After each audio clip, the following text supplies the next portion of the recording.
मंचासी जो हमारे मुख्य अतिथि आचार्य प्रभुदेव दवानंद जी, नॉर्थ ब्लॉक इंडिया के संयोजक अनुसानंद जी, हमारे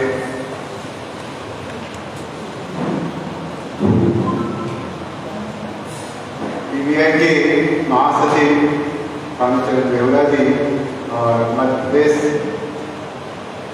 राज्य समिति के अध्यक्ष विनोद जी जो मंच पर हैं, उनके साथ साथ इस सभागार में जो विभिन्न प्रदेशों से आए हुए आर्टिस्टों का मैं दिल से आभार व्यक्त करता हूँ कि आप इस कार्यक्रम में यहाँ आए और जो हमारे गैस पर बैठे हुए महानुभावों की बातों को सुना अभी और जो हमारे अतिथि आचार्य जी ने जो बातें कही, क्योंकि वह व्यवस्था के करीब हैं इसलिए वह ज़्यादा समझते हैं कि व्यवस्था चल कैसे रही है। जब कभी हम लोग भी जब कभी व्यवस्था के नज़दीक जाते हैं तो फिर और आँख खुलती है, जहाँ तक हम लोग सोच नहीं पाते थे यहाँ से वो लोग गिर सकते हैं, बाद में नजर आता है उससे भी नीचे हैं। तो जो सत्ता के करीब जाते हैं उनको उनका जो एक्सपीरियंस है वो ज़्यादा ही सटीक होता है, जैसा कि हम लोग ने आचार्य की बातों से समझा और ये हम सभी महसूस करते भी हैं। ये बात जरूर है कि जिस तरह राजनीति पूरी दुनिया में हावी है, हर देश हर प्रदेश में राजनीति ही राजनीति है और वो राजनीति के ही हमारे भाग्य के का निर्धारण नहीं करते हैं। हम कैसे पढ़ें, कैसे लोगों से पढ़ें, शिक्षण है या नहीं, शिक्षण यदि पूरे कॉलेज में है ही नहीं, उनकी मर्जी है कि शिक्षक की बहाली होगी या नहीं होगी, आप कुछ कर नहीं सकते। तो राजनीति ही पूरे समाज पर हावी है जो सबसे बड़ा दुख का कारण बना। और हमारी जो प्रदेश का प्रधानमंत्री सरकार है उनकी जो भी लिटरेचर आप पढ़ेंगे उसमें स्पष्ट दिखेगा कि भारत में भी जब स्वतंत्रता आंदोलन चल रहा था तो लोगों ने पॉलिटिकल फ्रीडम जिसको वो हर लोग कोशिश किया हम ब्रिटिशर से पॉलिटिकली कैसे फ्री हो जाए, राजनीतिक रूप से कैसे हम फ्री हो जाए और उसके लिए लड़ाई लड़ी, अंत में हम उससे आज़ाद हुए। लेकिन प्रधानमंत्री सरकार जी ने लिखा यहीं पर this was the blunder by the leaders at that time. क्या ब्लंडर हुआ? उनका कहना है राजनीतिक आज़ादी से पहले आर्थिक आज़ादी का डिमांड करना चाहिए था और आर्थिक आज़ादी यदि हमें मिलेगी तो खुद ब खुद राजनीतिक आज़ादी मिलेगी, ये उन्होंने लिखा। और ये बात की समझ आप मान लो जो ऐसे व्यक्तित्व का साहित्य नहीं पढ़ा है वो सोच भी नहीं सकता। वो जब भी सोचेगा तो राजनीति को ही ऊपर लाता है, क्योंकि वो देखता है हमारी दुनिया में अमेरिका में जो बाइडेन करेंगे वही होगा। आज पुतिन साहब हमारे रशिया के पावरफुल प्रेसिडेंट हैं, आज यूक्रेन को जो चाह रहे हैं वो कर दिए जा रहे हैं। नाटो बगल में बैठा हुआ है, यूएस बैठा हुआ है, लेकिन वह कुछ नहीं कर पा रहा है, बस फेरे में लगा हुआ है कि शस्त्र कैसे बेचा जाएगा इस स्थिति में भी उसी के फिराक में लगे हुए हैं। मतलब राजनीतिक जो डिसीजन होंगे वो वही हो जाता है। तो यह एक अनोखा प्रयोग बाबा ने दिया समाज के लिए कि नहीं आर्थिक आज़ादी की बात करो, पहले आर्थिक आज़ादी लाओ, उसके बाद खुद ब खुद राजनीतिक आज़ादी भी हमें मिलेगी। संयोग से जैसा भी आज़ादी है हमें मिला तो हुआ है, लेकिन लेकिन अब जो आर्थिक आज़ादी मिलेगी कहाँ से? तो बाबा संतोषानंद जी बार बार कहते हैं कि पापियों के हाथ में राज सत्ता है, ये हमें बर्दाश्त नहीं होता है और हम उसको उलटना चाहते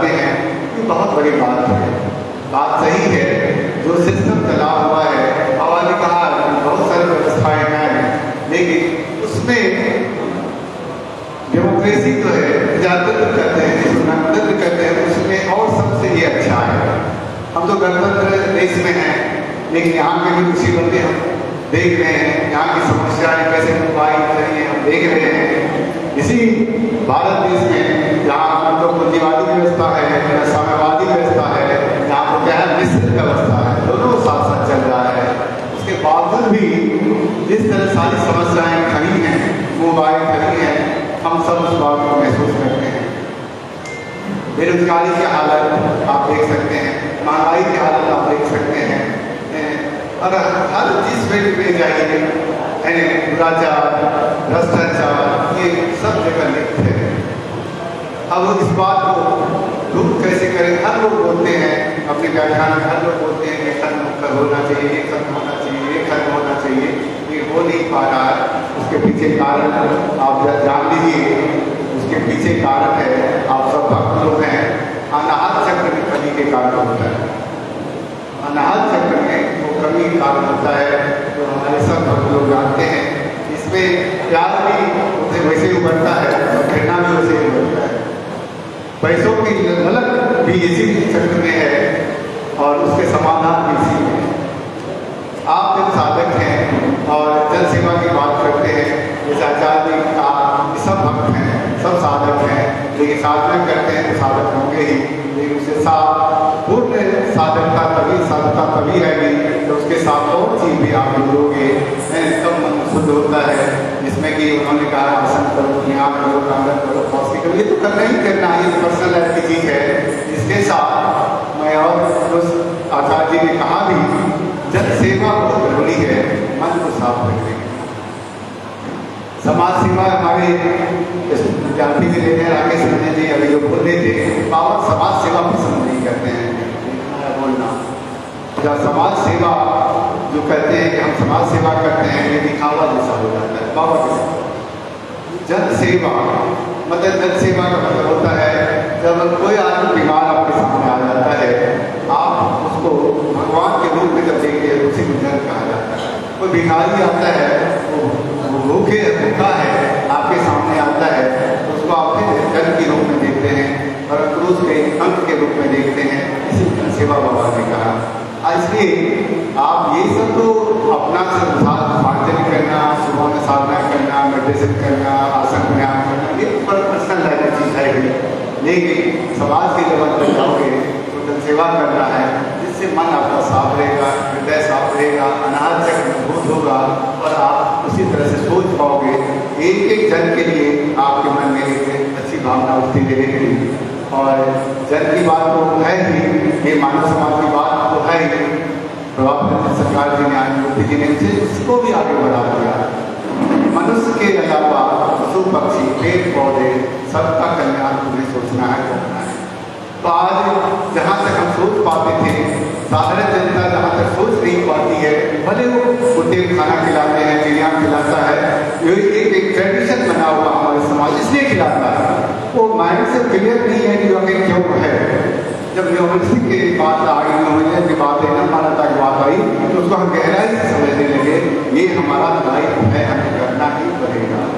अदरवाइज हमारा मन साफ नहीं होगा, हम सब जन सेवा नहीं कर पाएंगे, हम अपने लिए बहुत कुछ नहीं कर पाएंगे, ऐसा है। और एक बात देखिए, रॉड की जहाँ पे बात है, उसके 5 सिद्धांत हैं, सब लोग जानते भी होंगे, लेकिन 5 सिद्धांत से पहले भी 10 पॉइंट थे, वो बहुत गहन उसका अध्ययन की जरूरत है। उसके बाद आप जानते हो, बहुत ये बात कहना, ये तो जितनी धन संपत्ति है पूरी दुनिया की, इसको बाबा ने कहा कॉस्मिक इनहेरिटेंस की बात, ये सब का है, सब भौमिक है, इसमें सब का देता है। ये आज कोई भी दान देता ये नहीं कह सकता, जो प्रभात रंजन जी सरकार ने कहा, ये किसी हिम्मत नहीं। आज ग्रेट पद्धति बमबारी हो रहा है, शहर के शहर तबाह हो रहे हैं, आज सब लोग ताला लगाए बैठा हुआ है, जो डिप्लोमेसी करता है, इतना भी है ये ताकत नहीं दिखा पाता कि हम कब से उसका विरोध, ये तो कहते तुम गलत कर रहे हो, ये नहीं करता है, वो डिप्लोमेसी करता है। वेस्टर्न वर्ल्ड और अमेरिका आज में से खिलाफ खड़ा हुआ है कि हम इतना $1 बिलियन का चार्ज देंगे, हम इतना करेंगे, हम इतना करेंगे, ये इससे ज़्यादा उसका अल्पस्थिति कहाँ हो सकती है। इसलिए ये कॉस्मिक हेरिटेज के बाद जो है हमें पिता गौरी माता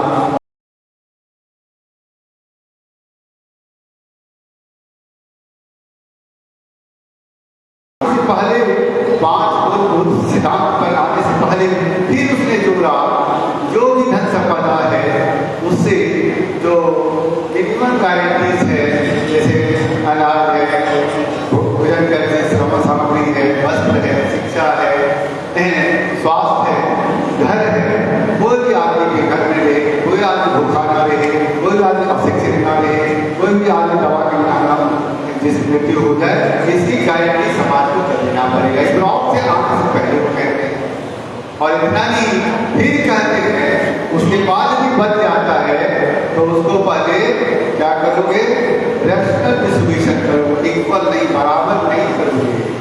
यदि किसी में ज्यादा गुण है उसको थोड़ा सा ज्यादा करोगे, लेकिन जब तक वो नहीं है तब तक सबको खाना पीना, रहना और शिक्षा और दवाई की व्यवस्था सबको करनी पड़ेगी। ये ब्लॉक के सिद्धांत के पहले ही बात हुआ करते हैं। अब देखिए सरकार जी के जो साहित्य पढ़ेंगे, हम कहते कोई भी जरूरी तो अनुमान से भी नहीं हो, और उस बात को पढ़ेंगे निश्चित रूप से बहुत बड़ा असर उसके व्यक्तित्व पर पड़ेगा, अनाहत चक्र पर पड़ेगा, और निश्चित रूप से बहुत सारे खुद ब खुद परिवर्तन होगा। जब परिवर्तन होगा वही व्यक्ति समाज के लिए एसेट बन के आएंगे। और ये जो बातें हो गई, कुछ लोग कहते हैं कि भाई ये कैसा होगा, हमारे पास धन संपत्ति इतनी कहाँ है, हम तो दाल क्यूबा से मंगाते हैं, चीनी क्यूबा से मंगाते हैं, तो ये चीज हम रसा से मंगाते हैं, हमारे यहाँ कहाँ है जो हम ऐसा कर पाएंगे, हम तो गरीब देश है। नहीं, ऐसा नहीं है। यह एक नैरेटिव जो है पूंजीपतियों के द्वारा समाज को दिया गया है। पॉपुलेशन कंट्रोल है, पॉपुलेशन कंट्रोल करो की ये सब पूंजीपतियों के हाथ की बात है, अपना और रोटी सेकने की बात है। मैं खुद बिहार से, आप सब जानते हो, उसमें और बिहार से जहाँ की गरीबी ही गरीबी है। आज हमारे परिवार वालों ने खेती करना बंद कर दिया। क्यों कर दिया? लेबर हमारे पास नहीं मिल रहा है। यदि पॉपुलेशन इतना ही समाज को खराब कर रहा, ज्यादा पॉपुलेशन का समाज नियंत्रित नहीं कर रहा सब कुछ को, आखिर हमें मजदूर क्यों नहीं मिल रहा हमारी खेती का काम करे? हम लोग सब लोगों ने हमारा का परिवार most of the family members खेती को छोड़ दिया, बस किसी को दे दिया जो लेना दे दो, नहीं देना। तो यदि पॉपुलेशन इतना बड़ा प्रेशर क्रिएट कर रहा है तो फिर कहाँ मजदूर क्यों नहीं मिलता है? और एक बात जान लो, अभी मेरे कोई कलीग ने अभी कल कॉलेज में हमको बता रहे थे कि जानते हैं कि सालावाज से इंडस्ट्री मिनिस्टर बिहार वो थे, और वो अपने बात कर रहे थे, बोले बिहार में इंडस्ट्री को डेवलप नहीं हो सकता। खुद मंत्री बोल रहे हैं, कारण मैं नहीं पूछ सकता, देखिए इंडस्ट्री मिनिस्टर का ये स्टेटमेंट आ जाए इन प्राइवेट, ऐसा क्यों होगा? कारण ये जो है जहाँ जहाँ इंडस्ट्री है वहाँ पर बिहार यूपी के गरीब किसान, गरीब लेबर रह जाके काम करते हैं। हमारे लेबर पर उनका इंडस्ट्री बेस्ड है। यदि बिहार में भी लेबर ये इंडस्ट्री बन जाए तो उनको कहाँ से लेबर मिलेगा? ये मंत्री का प्राइवेट में एक हमारे दोस्त या करीब के साथ उन्होंने बात की, अभी की बात मैं बताता हूँ। तो देखिए वो लोग कितना कैलकुलेटिव है, कितना कैलकुलेटिव है। निश्चित रूप से 15-20 साल से ज्यादा होगा नीति सरकार जो खुद इंजीनियर है, वो नेटवर्क पर दिया, बिजली बहुत है हमारे बिहार में, 24 घंटा करके बिजली जाता है। मैं भी सोचता था, प्राउड को जब पढ़ता हूँ, आखिर यहाँ इंडस्ट्री आ क्यों नहीं रहा? एग्रो बेस्ड इंडस्ट्री तो यहाँ आना चाहिए, एग्रीकल्चर बेस्ड है। उसके कारण जो है, ये कारण मैं नहीं सोच पाया था कि सरकार खुद नहीं चाहती इंडस्ट्री लगे, क्योंकि ये टैग ये किया हुआ है भारत सरकार और बिहार सरकार ने, तुम इंडस्ट्री को ज्यादा मत बढ़ाओ, नहीं तो सारा कर्नाटक का इंडस्ट्री बंद हो जाएगा, हरियाणा का बंद होगा, पंजाब का इंडस्ट्री बंद हो जाएगा, दिल्ली का बंद हो जाएगा, इसलिए तुम इंडस्ट्री को आगे मत बढ़ाओ। यही बात उसके डिस्कशन निकाल सकते हैं। हम सोचते थे, ये बात हम कभी नहीं सोचा था। हम सोचते थे पटना में जब नीतीश सरकार आई, रोड बनाने में बहुत जरूरी था, नेटवर्क भी बहुत जरूरी है, कहीं भी डेवलपमेंट के लिए वो बनाए, लेकिन फिर इंडस्ट्री क्यों नहीं आ रहा? तो मैं ये कारण नहीं ढूंढ पा रहा। मैं कारण क्या ढूंढ रहा था कि वहाँ सरकार जो बनी उन्होंने ओपनली कहा पब्लिक प्लेटफॉर्म से कि मेरी सरकार ने डीपीआर यदि 1000 करोड़ का है तो पहले से 1300 करोड़ बनाया जाता है, 300 करोड़ सरकार वाले ले लेती है। ये मुख्यमंत्री का स्टेटमेंट है जिन्हें का। और मैंने तब दोस्तों से पूछा, मेरे बहुत सारे दोस्त सिविल सर्वेंट्स हैं, इंजीनियर्स हैं, सब हैं, मैंने पूछा भाई क्या बात है? बोला ये सही बात है। फिर 1000 का जो कमीशन फिक्स है किसी 20%, 10% वो फिक्स रहता है। तो एक तो वो बड़ा मेजर कारण है। दूसरा क्या है, इन्होंने क्या किया, ये जमीन का रेट सर्टिफिकेट इतना बढ़ा दिया जिनसे जो 10,000 रुपये डेसिमल बिकता था उसका 25,000 50,000 सेल है, तो फिर ये परचेज होगा उसका रेवेन्यू मिलेगा। तो मैं इस पर जोड़ता था क्या यहाँ आता क्यों नहीं है। मैं सोचा चलो भाई, वो सोचा कि 50 करोड़ हम जमीन खरीदेंगे तो विदेशी ऐसा रेट करके उसको 250 करोड़ लगेगा, वो भागता होगा हम ये जमीन 250 करोड़ क्यों लगाएंगे, इतना बड़ा इन्वेस्टमेंट क्यों करेंगे।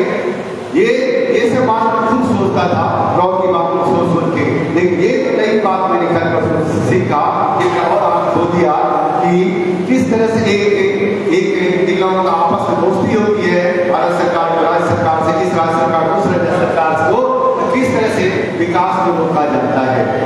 ठीक है, अब देखिए आज जिस चौराहे पर है उस चौराहे पर एक बात जान लीजिए, लोग युग संधि की बात करते थे, मैं युग परिवर्तन को देख रहा हूँ। मैंने विज्ञान के छात्र होने के नाते और रिसर्च किया, मोदी जी के कई किताबों पर मैंने कुछ लिखा, मैं महसूस कर रहा हूँ कि युग परिवर्तन का समय है। एक आदमी को जी जान से रख जाना चाहिए। एक घर में अपनी ब्लॉक की बात, नॉर्थ ईस्ट ब्लॉक इंडिया किस तरह पॉलिटिकल पार्टी है, ये पहले इकोनॉमिक डेवलपमेंट की बात करता है, फिर आगे बढ़ता है जो खुद सरकार ने हमें शिक्षा दी है। ये बात घर घर तक आप पहुँच पाओगे, निश्चित रूप से आपके कैडर बढ़ेंगे। और ये जो अभी उड़ीसा मॉडल जो आया कि पैसे 10 रुपये पैसे भी दो, वोट भी दो, ये हम पूरे इंडिया के अंदर लागू कर सकते हैं। और जिस तरह से आज उड़ीसा में हमारी 13 में से 6-7 लोग जीत के आए हैं, ये काबिल तारीफ है। हमारे यहाँ गोपाल पासवान जी आए हुए हैं, सरपंच हैं। पूरे बिहार में जो सरपंच की कमेटी बनी है वो इस अभी अध्यक्ष चुने गए हैं, वो तमाम नोटिस हैं, एक गोपाल जी हैं। पूरे बिहार में जो सरपंच की कमेटी बनी है बिहार राज्य स्तर के, उसके अध्यक्ष चुने गए हैं। तो चूंकि इन्होंने जो काम किया, जिस ईमानदारी से वहाँ काम करते हैं, जिस तरह लड़ाई करते हैं, लोगों ने इन पर विश्वास किया आज चुना। खुद मेरे जो गाँव है वहाँ पर 2 पंचायत है, ईस्ट और वेस्ट। मैं ईस्ट में मेरा घर पड़ जाता है और मेरे रिलेटिव वेस्ट में पड़ता है। तो वहाँ से एक दीपिका सरकार करके चुनाव लड़ी, होम की बच्ची है और धर्मपाल की पत्नी है। धर्मपाल इसे जदयू में अभी जुटा हुआ है, लेकिन बच्चे से हम उसको हमारे पास पटना में रहा, हम उसको गाइड करते रहे, रेवोल्यूशनरी मैरिज किया, विप्लवी विवाह। इस पिछले बार चुनाव 50 वोट से कुछ 100 वोट से हार गई थी, तो उसमें मेरे भाई साहब लोग ही उसको मदद नहीं किए थे। इस बार बोला, मैं कहा देखो हम तो खुद पीवीआई में हैं, मैं तो चाहूँगा कि मेरे घर की बहू इस बार मुखिया कम से कम बने। और इसको कहा, मैं घर गया था, भाई साहब से मैंने बात किया तो बोले कि इस बार करेंगे मदद। सचमुच से पूरे गांव के लोग हमसे मिलने आ गए। मैंने कहा दीपिका की थोड़ी मदद कर दो। और जान लीजिए इस हालात में 1,500 वोट से 13 से 74 प्लस वोट से शी वॉन द इलेक्शन, वो मुखिया अभी बनी है। तो मैं भी सौभाग्यशाली हूँ कि मेरी मुखिया जो है वो रॉक को जानने वाली है, आर्टिस्ट है, आनंदबाग में दीक्षित है, विप्लवी विवाह करके आई हुई है। तो इसलिए हम कहते हैं रॉक की जानकारी घर घर में देना पड़ेगा। और मैं बार बार कहता, अभी जो मैं यहाँ आ रहा था मेरे मन में कुछ दिन से ऐसे मैं माफ़ी भी चाहूँगा, मेरे मन में हो रहा था कि दादा को पूछे कि दादा बजट कितना होगा, बोले 3 लाख। मेरे को लग रहा था इतना बड़ा अमाउंट खर्च करके कन्वेंशन क्या करना है, हर 2 साल दादा को बोलेंगे 2 साल पर कीजिए, मेरे मन में चल रहा था। और तो पैसे के क्या किया जाए, यदि ये इतने पैसे खर्च हो रहे हैं तो क्या किया जाए। तो मैं सोच रहा था, बार बार मैं कहता हूँ कि छोटे छोटे बुकलेट्स, कभी किसी को उद्योग का दर्जा कैसे दोगे, है ना, ये सब जो बातें हमारी हैं, अमीर रेखा कैसे लागू होगी। अमीर रेखा बोल देना कि लागू करेंगे बहुत आसान बात है, इन प्रैक्टिस कैसे करेंगे ये आसान नहीं है। किसी को उद्योग का दर्जा दे देना बहुत आसान है, लेकिन देंगे कैसे ये आसान नहीं है। इस पर मंथन किया जाए, छोटे छोटे बुकलेट्स निकाला जाए और लोगों को दिया जाए। और एक बात मैं फिर दोहरा देना चाहता हूँ, ये जो अमीरी रेखा की बात है, मूर्ति जी ने, प्रभात रंजन सरकार ने पहले पॉइंट में दे दिया। और आप जानते हैं कि कितने साल हो गए, करीब करीब 40, 20, 60 साल से ऊपर हो गया प्रॉप सिद्धांत दिए हुए। अभी मैं बार बार कहीं न कहीं हमें ये आर्टिकल मिल जाता है जिसमें कोई न कोई व्यक्ति जो वर्ल्ड लेवल के हैं, पॉलिटिशियंस हो, इकोनॉमिस्ट हो, इस बात की चर्चा अपने तरह से करते हैं। जो बाइडेन जब प्राइम प्रेसिडेंट बने, फर्स्ट जो कांग्रेस को उन्होंने एड्रेस किया, वो मैंने वीडियो बहुत जगह भेजा था, उसमें उन्होंने इस बात को एक्सेप्ट किया है कि जो गरीबी और अमीरी के बीच, गरीब और अमीर के बीच खाई बढ़ रही है, उसमें उन्होंने कहा है कि जो नॉर्मल, जो बड़े बड़े चीफ एग्जीक्यूटिव ऑफिसर, सीईओ जिसको कहते हैं कंपनी के, उसके जो वहाँ पर वर्कर्स हैं, इसके बीच में उनका, और वीडियो में 320 गुने वेज का फर्क है। एक आदमी यदि 100 रुपये मिलता है तो उसको 3,000 मतलब 32,000 रुपया उसको मिलता है, एक ही कंपनी के अंदर में 320 गुना का फर्क है। तो बाइडेन कहते हैं अब समय आ गया है, 1% जो वेल्थिएस्ट पीपुल ऑफ अमेरिका है, he must share in the development of the USA। और उसमें उन्होंने कहा है कि जो 320 गुने जो डिफरेंस है, इसको हमको 100 को नीचे लाना चाहिए। और फ्रॉड को जब पढ़ोगे, और रवि बात्रा को जो हमने किताब पढ़ा, उसमें जैसा लगता है बाबा ने डिफाइन नहीं किया है, क्योंकि बाबा से बड़ा कोई साइकोलॉजिस्ट नहीं थे। वो 10 नहीं बोल सकते हैं, 11 नहीं बोलेंगे। ही नो कि आने वाले समय में 10 भी हो सकता है, 5 भी हो सकता है, 15 भी हो सकता है। रवि बात्रा ने कैलकुलेट करके उस समय बताया, ग्रेट डिप्रेशन 1990 जब लिखा उन्होंने, 1:10 होना चाहिए। तो मान लीजिए आज 320 से जो बाइडेन जैसे आदमी, यहाँ तो सोचा कि 100 के अंदर लो इसको, आज यदि 100 के अंदर आ जाता है, अमेरिका में जो करीब करीब 3.5 करोड़ लोग बेरोजगार हो गए हैं, कोरोना काल से 1.6 करोड़ लोग बेरोजगार थे, कोरोना काल में 2 करोड़ और ऐड हो गए, अब 4 करोड़ करीब करीब वहाँ बेरोजगार हो गए। यदि ये 320 को 100 में लाते हैं, अमेरिका के अगले दिन तो क्या होगा, ये जो बेरोजगारी अगले दिन ही खत्म हो जाएगा। तो ये हम ये कहते हैं कि ये बात अब बहुत लोगों के दिमाग जहन में आने लगा है। लेकिन फिर दिक्कत क्या है, इकोनॉमिक जो स्ट्रक्चर है यूएस का, इसमें ये प्रावधान नहीं है कि कैसे वो लाया जाए। ये हम प्रॉपर्टिस्टों का एक कर्तव्य बनता है, यदि आज जो बाइडेन के मन में आया है, हम ये प्रैक्टिस करके दिखा दें, ये 320 को 100 के अंदर में लाया जा सकता है। यह एक प्रैक्टिकल बात होगी, व्यवहारिक बात होगी, इस पर हम सब लोग को सोचना चाहिए और साहित्य उसका तैयार करना चाहिए। तो और ये बार बार इस तरह की बातें जब भी आती हैं तो मैं शेयर करता हूँ अपने मित्रों के बीच में। हमारे प्रिंसिपल खुद इकोनॉमिक्स से हैं, उनको मैं जब भी इस तरह के कोई आर्टिकल्स आता है तो मैं उनको शेयर करता हूँ, मैं दरवाव करता हूँ, आस्तोष करता हूँ। अपने कॉलेज में हमारे कुछ लोग जो हमसे जुटे हैं और राज्य सरकार अनुमति की बात हमेशा सुनना पसंद करते हैं, उनको भी मैं शेयर करता हूँ। तो अभी प्रॉपर्टिस्टों के कंधे पर बहुत बड़ी जिम्मेवारी है कि जब जो बाइडेन जैसे लोग भी सोच रहे हैं कि इस दिशा में कोई काम हो, लेकिन उसके पास उसका जवाब नहीं है। अभी लेटेस्ट 4 दिन पहले की एक बात मैं फिर बताता हूँ। 4-7 दिन पहले या एक सप्ताह पहले हुआ होगा, खुद अमेरिका के मिलियनर्स, 100+ मिलियनर्स सरकार को कहती है कि भाई हम पर वेल्थ टैक्स लगाओ। 100 मिलियनर्स खुद कहती है कि हम पर टैक्स लगाओ। भाई क्यों? और ये कैलकुलेट करके वो बताता है यदि 100 मिलियनर्स पर वेल्थ टैक्स लगा दिया जाए तो 3.5 ट्रिलियन डॉलर इकोनॉमी में आ जाएगा। ये जो वैक्सीनेशन में खर्च है पूरा दुनिया के अंदर में $2.5 बिलियन है, $1 ट्रिलियन है। तो बोलना उनका कहना है हमसे यदि आप पैसे लेते हो वेल्थ टैक्स के रूप में, जो हमारे पास एक्स्ट्रा मनी ये कोरोना काल में इतना ज़्यादा हमारी धन हो गई, इस पर यदि तुम कोई व्यवस्था बनाते हो तो पूरा दुनिया में जो वैक्सीनेशन में खर्च हुआ ये इसी पैसे से हो जाएगा। तो जो प्रभात रंजन सरकार और अनुमति जी ने 60 साल 65 साल बाद रखी, ब्लैक एंड व्हाइट में रखी, धीरे धीरे बड़े बड़े लीडरांस वैसे लोगों के मन में आ रहा है, लेकिन अब उसको दिया कैसे जाएगा ये सरकार भी नहीं जानती। तो ये नॉर्थिस्टों को इस बात पर सर्च करना पड़ेगा, मंथन करना पड़ेगा। समझे ने ऐसे ऐसे लोग जो इकोनॉमिक्स को जानते हैं, सिस्टम को जानते हैं, नॉर्थ इकोनॉमी को इसकी जानकारी दी जाए, उनको भी दायित्व दिया जाए, है ना। आप इस पर विचार कीजिए, मंथन कीजिए, इसके लिए विकास कीजिए मॉडल कि किस मॉडल के तहत ऐसा आ सकता है।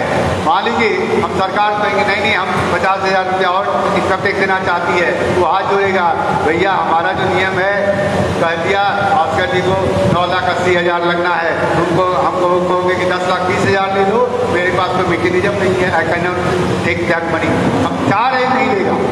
तो ये हमारे समझ से ब्रॉड के अंदर में ये अंतर्निहित है। ये बात यदि ऐसा सिचुएशन आएगा, नॉर्थ लोग नॉर्थ की सरकार इस बात को वहाँ से पैसे लेने में नियम के तहत भी एक दिन न लगेगा, जो पूरी दुनिया ने अभी नहीं कर पा रही है।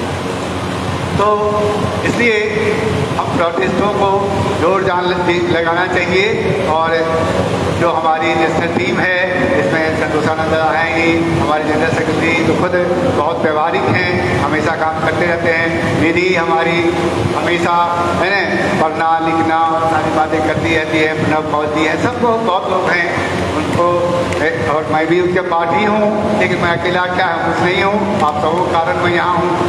हम सब मिल के यदि प्रयास करें कि ब्रॉड के व्यवहारिक पक्ष को हम लोगों को समझा पाएँ और हम उसका समाधान जो बाइडेन को भी नहीं मिल रहा है और ऐसे बड़े बड़े लोगों को नहीं मिल रहा कि हम देने को तैयार हैं, ले नहीं पा रहे हैं, उनकी एक व्यवस्था खोजी जाए। ये कैसा होगा हम प्रेजेंट करेंगे, वो सब्जेक्ट दे ना दे उसकी परवाह हम नहीं करेंगे। और एक बात जो मैं अंत में आप लोगों को कहना चाहता हूँ, देखिए कोई भी संस्था कैडर से चलता है, और कैडर का क्या मतलब, केवल पुराने कैडर नहीं होता है। जब नया रिक्रूट नहीं कीजिएगा, नए लोगों को अपने नहीं लाइएगा तो संस्था सिमटी हुई रहती है। और यही भारतवर्ष है जहाँ के 135 करोड़ की जनसंख्या है, उसमें हर प्रांत में यदि हम 100-200 कैडर भी तैयार ना करें, पूरे इंडिया के अंदर 4-5 हज़ार हमको डेडिकेटेड कैडर जो 24 घंटे ब्रॉड और पीबीआई की बात करता हो, सोचता हो, उसके लिए धन कहाँ से आएगा, उसके लिए लिटरेचर कहाँ से होगा, नेशनल कम्युनिकेशन के खर्च कहाँ से आएंगे। इस तरह का मॉडल हम कहीं तैयार करना चाहते हैं किसी पंचायत में, ब्लॉक में, उसको कैसे हम सस्टेन कर सकते हैं, है ना, तो फिर मुश्किल है। इसलिए मैं आग्रह करूँगा आप सब लोग है ना एक टास्क लेके जाओ यहाँ से, इस कन्वेंशन से, कि सप्ताह में महीने में एक पीबीआई के कैडर को, हर आदमी नया कैडर को ऐड करो। मेरे समझ से यदि हम 5 साल में पीबीआई के अंदर पूरे इंडिया में है तो हर महीने यदि हम एक जोड़े तो 500 हो जाएंगे, और साल के अंदर 6,000 हम जोड़ सकते हैं। तो कैडर की बात है। और जो ये जो एक फाइनेंस का हमेशा प्रॉब्लम आता है, कुछ नहीं, 100 रुपये महीने को देने को तैयार हो, 200 रुपये महीने के तैयार हो, 500 रुपये महीने के तैयार हो, आप उसको भी रखो। नहीं तो जब इलेक्शन की बारी आती है, संतोषानंद का भी दिमाग फेल करने लगता है कि बात कर देखो है।